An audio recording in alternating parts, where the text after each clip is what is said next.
It's been a pretty crazy weather week or so here in the Midwest of the United States.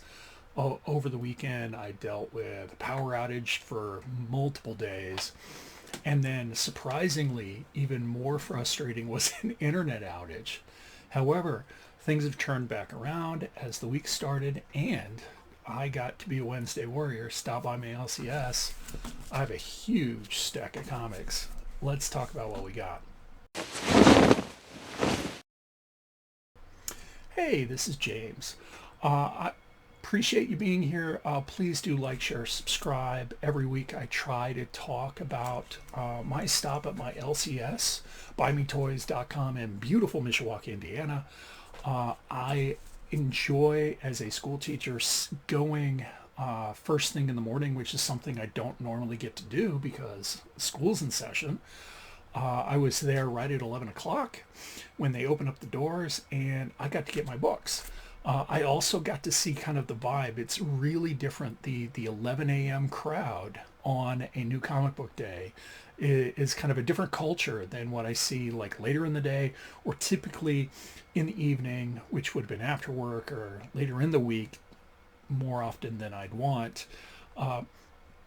Regardless, I got my books. I got a couple back issues. I was a little impulsive in some of my shopping, and so I spent it more than I anticipated. But most of this stack right here are my pulls, are things that I'm subscribing to. So why don't we just get into it? The first two books are related. So we have Absolute Batman number 12 and Absolute Batman number 12. Both these covers are by Nick Dragotta, and I pre-ordered both of these because we get the first cover appearance of Absolute Penguin and the first cover appearance of Absolute Two-Face. I'm caught up with this book. It's been a really fun ride. It is crazy fun. And while I got into Nick Dragotta with East of West back 10 or more years ago, awesome book, by the way, he still is swinging for the fences on this. And so I've been looking forward to this. I've actually been reflecting on my comic book purchases and what I value as a collector. And while I'm at a point as a reader and a collector that I'm not going to go out of my way for covers. I say that ironically. I end up purchasing two covers right here because we get two characters. And I kind of thought, this is just me, when I saw the solicitation, I thought kind of like what they were saying, kind of went together. Dead or alive, you're coming with me. Dead or alive, I still run this town. I haven't read this issue, but I feel like that's married, that goes together. Maybe I'm wrong. Another Absolute book, we got Absolute Green Arrow. This is the A cover. Check that out. And this is another kind of realization over the last year. The A covers are good enough for most of the books I get. I don't have to seek out a particular variant cover. With this particular title, I'm just getting it to read the story. I'm sold on the creative team. I heard the writer, he was interviewed on Off Panel with David Harper. I highly recommend the podcast, by the way. And he sold me on it. It's kind of this horror mystery. First issue I thought was gangbusters fun. It has a very different flavor than Absolute Batman over here, which I think is a good thing. I think that is a hazard Absolute Catwoman's going to have because the flavor is very similar, not quite the same, and maybe that nuance is going to be enough. This is totally different. The art is very visceral. It does come across more as a horror comic. There was some body horror in the first issue than any of the other Absolute books, and it was fun. I'm looking forward to how this kind of plays out. This is kind of a spoiler, but not spoiler. like we know because of Absolute Evil that came out last year, Green Arrow's dead, right? So kind of the mystery for me as a reader is this story taking place before he died or after he died? And after the first issue, it seems after he died, so what the heck's going on? Anyway, fun read. And this is why I think facsimile editions exist for a book just like this. This book, in any reasonable condition, is outside my comic budget unless I was intentional and I saved for a significant amount of time. So we have Detective Comics issue number 359, first cover and first appearance of Barbara Gordon, Batgirl. I went with just the A cover.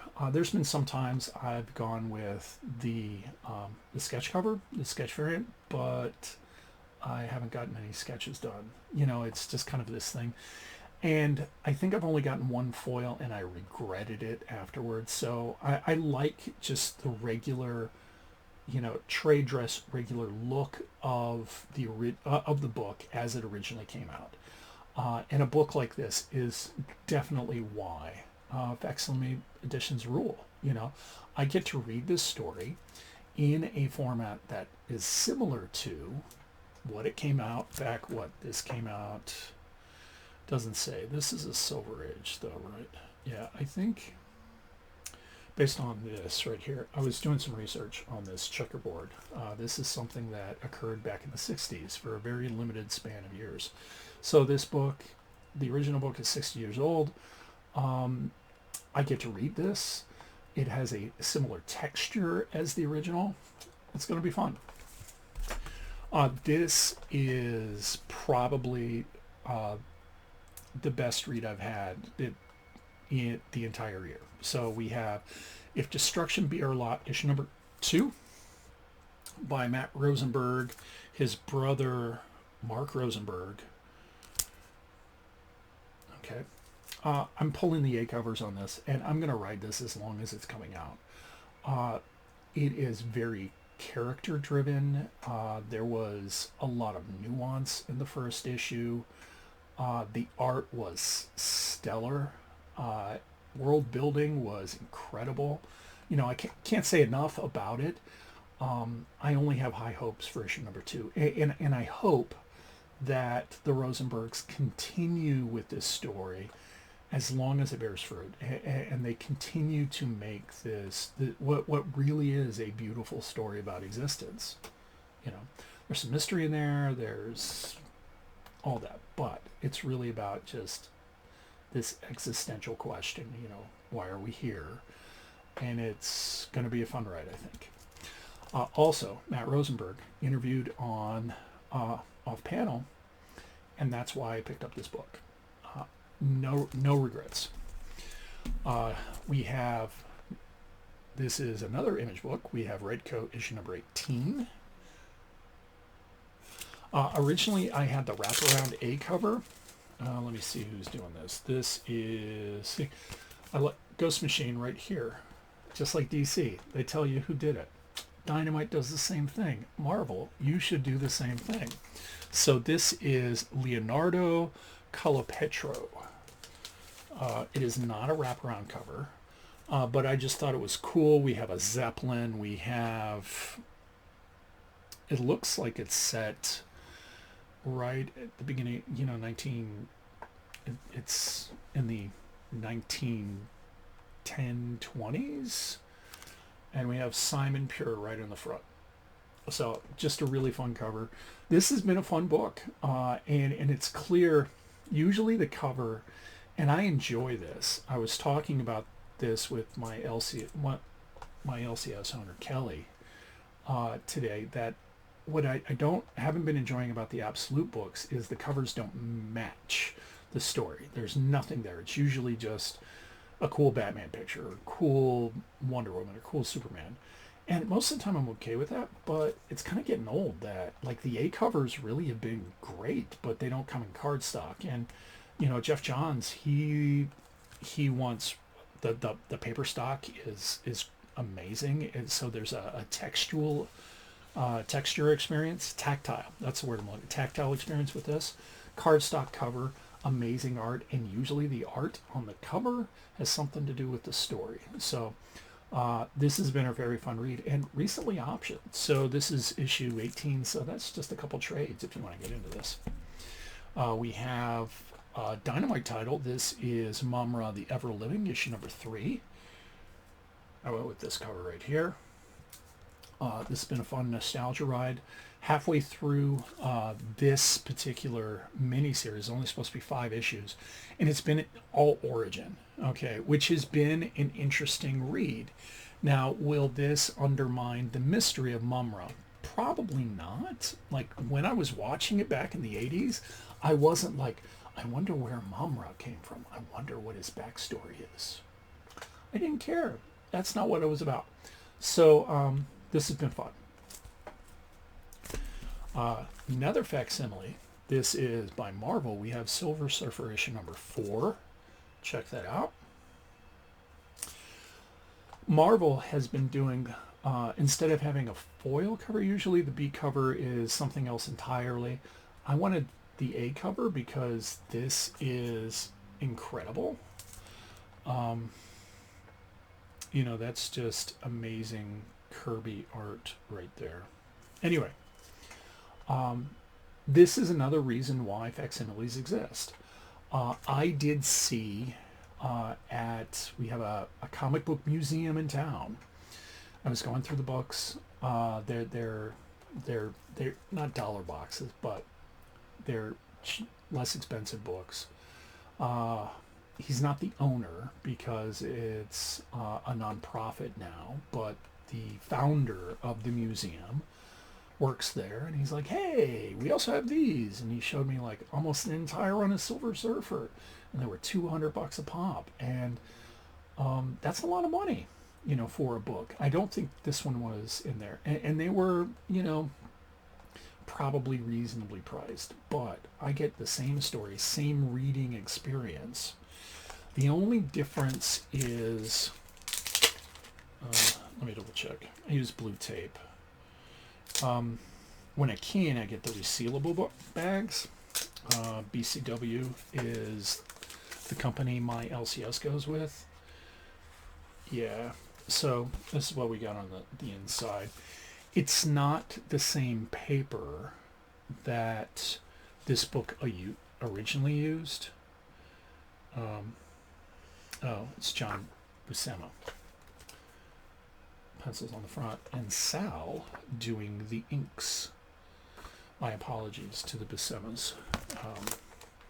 He was amazing on Conan, by the way. Anyway, DC, like, they use a paper stock that is similar to the original books, which I think makes for a better reading experience because that's a part of it, right? Anyway, now I have this, and I thought, according to the solicits, they're going on for some time. So hopefully they'll do the entire Silver Surfer run.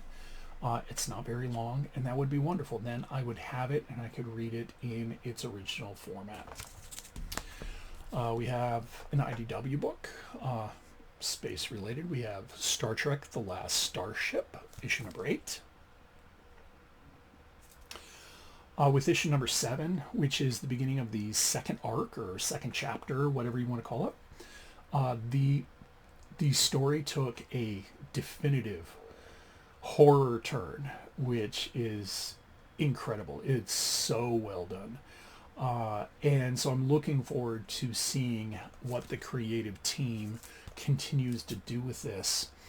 And the irony is they had, this is Kelly and Lanzik right here, the writers, they had a run on Captain America, and it was mid, right? But this is an incredible science fiction read.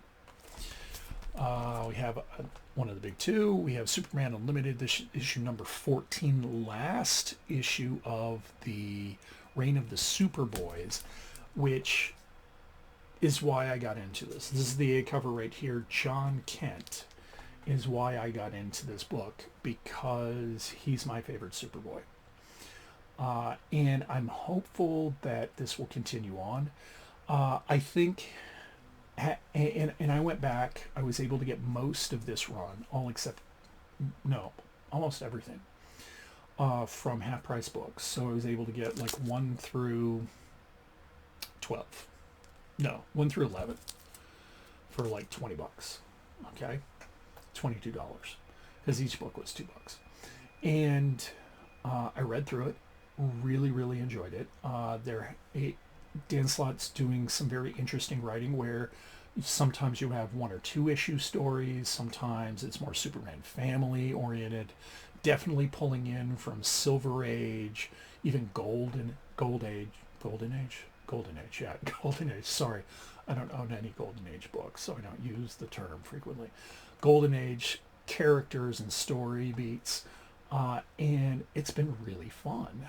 And I think honestly, they could retitle it Superman Family because that's probably closer to what they're telling.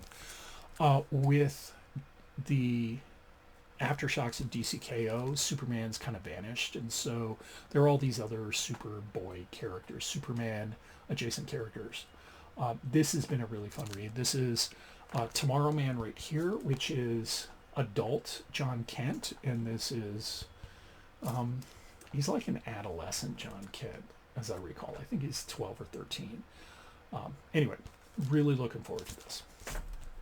Another nostalgia we got Thundarr the Barbarian. This is the Michael Cho A cover, which I think is the best cover. This has been a bonkers fun read. Just like Mumm-Ra the Ever-Living. This is a fun read for me because I watched Thundarr the Barbarian when I was a kid, and it's all just nostalgia. So it's been really good though. Jason Aaron is telling a mature Thundarr story. He's not rehashing. He's extending the mythos. So that's worth it right there. This I got because of they're calling it a cameo appearance in the Rockefellers, another Ghost Machine title. Issue number 0 came out a couple weeks back. This is the Trillionaire Kid, issue number 1.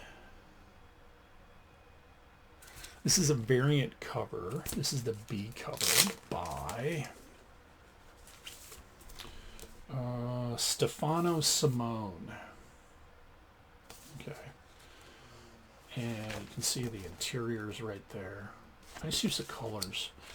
I love it when artists use color to accentuate, that this seems to be more vibrant. Anyway, I think one of the things I'm enjoying about this is Jeff Johns' Ghost Machine is rebranding some of their line.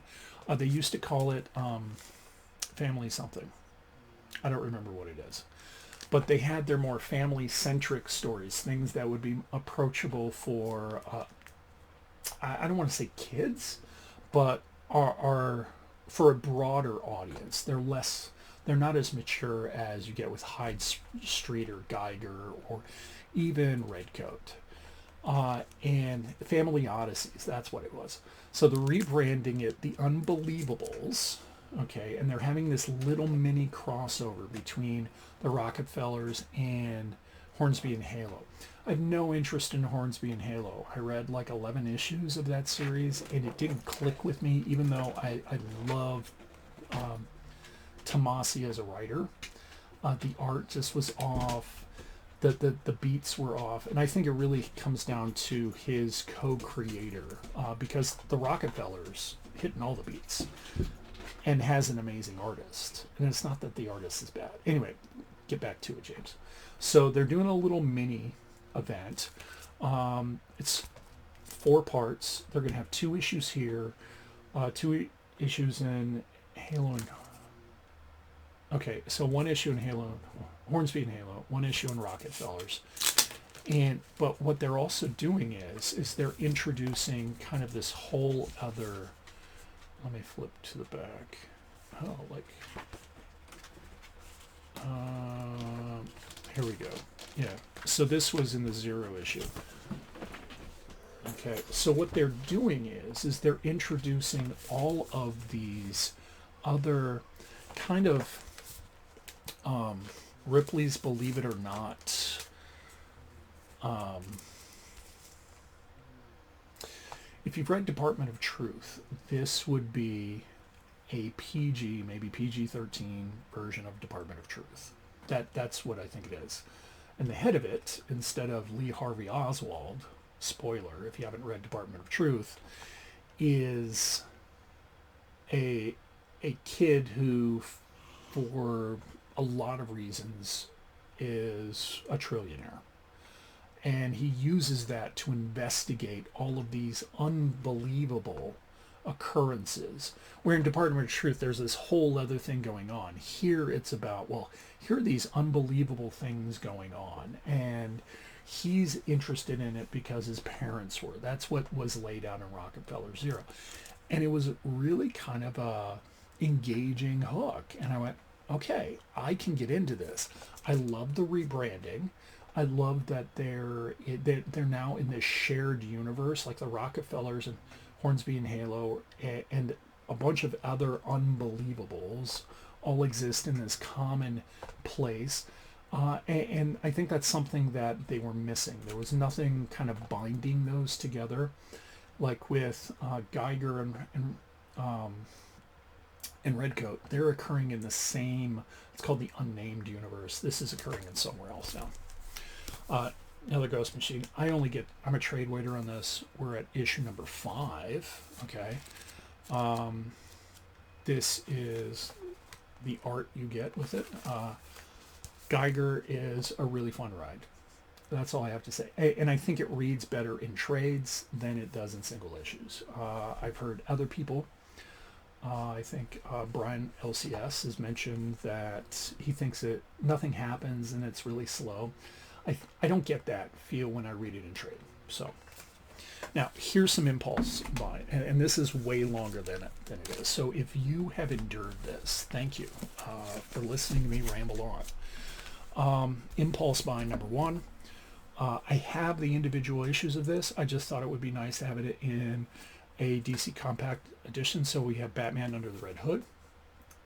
I have it all, but this is going to work really well in a compact edition.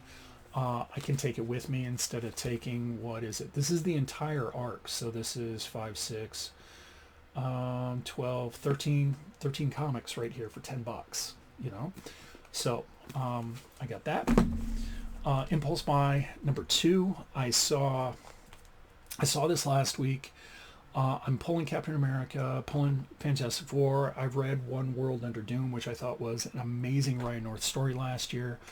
And a lot of people were talking about that. There were a lot of buzz about this story, and I already read the free comic book day Avengers Armageddon tie-in, so I got issue number 1 by Chip Zdarsky. I just got the A cover. It comes with a Magic the Gathering card. It's a foily. If you're into Magic, that means something. So I went, okay, I'll get that too.